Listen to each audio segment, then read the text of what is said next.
खूप दिवसांनी मटण खायची इच्छा झाली तर म्हटलं चला आज मटण बनवूया.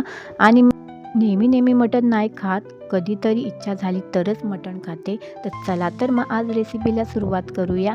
पहिले आपण मटण स्वच्छ पाण्याने धुवून घेऊन त्याच्यामध्ये हिंग टाकायचे छोटा चमच, एक कांदा टाकायचे, हळद टाकायची आहे, तेजपत्ता टाकायचा आहे आणि दालचिनीचे तुकडे टाकायचे 2-3 आणि आपल्याला याच्यामध्ये थोडं मीठ घालायचं आहे शिजवताना.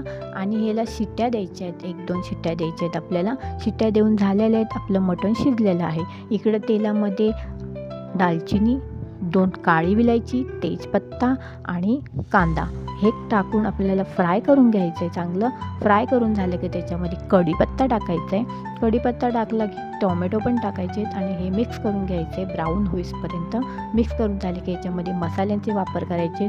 मसाल्यांमध्ये तुम्हाला हळद टाकायची, 2 चमच लाल तिखट टाकायचे, अर्धा चमच मटण मसाला टाकायचे आणि हे पूर्ण लाल होईपर्यंत हे तुम्हाला फ्राय करून घ्यायचे. आणि आपल्याला याच्यामध्ये वाटण टाकायचं. इथे मी वाटण 3 चमच टाकलेली आहे. तुम्हाला कमी टाकायचं असेल तर कमी टाकू शकता तुम्ही. इथे मला ग्रेव्ही भरपूर आवडते त्याच्यामुळे मी 3 चमच वाटण टाकलेलं आहे. आता आपल्याला ह्या तेलामध्ये ही ग्रेव्ही मस्त भाजून घ्यायची आहे, फ्राय करून घ्यायची आणि मीठ थोडं घालायचे. परत एकदा फिरून घ्यायचं आहे. पूर्ण तेल सुटेपर्यंत आपल्याला ही ग्रेव्ही भाजून घ्यायची आहे. ही ग्रेव्ही भाजून झालेली आहे, तेल सुटलेलं आहे. आता आपल्याला शिजलेलं मटण याच्यामध्ये टाकायचं आहे.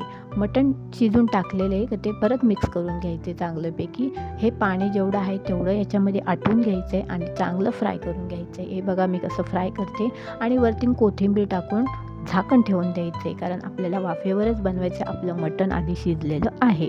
आता हे आपलं मटण परत झालेलं आहे, शिजून वाफ देऊन झालेली आहे. आता हे मटण बघा आपलं कसं सुक्कं आणि ड्राय झालं. हे भाकरी बरोबर पण छान लागेल खायला. आणि हे आपलं मटण तयार झालेलं आहे. आता याला आपण कोथिंबीरने गार्निश करू आणि आपली सुक्का मटण रेसिपी तयार झालेली आहे. तर ही व्हिडिओ तुम्हाला आवडली असेल तर नक्की एकदा करून बघा. व्हिडिओला लाईक करा, शेअर करा आणि सबस्क्राईब करा. तर भेटूया पुढच्या व्हिडिओमध्ये.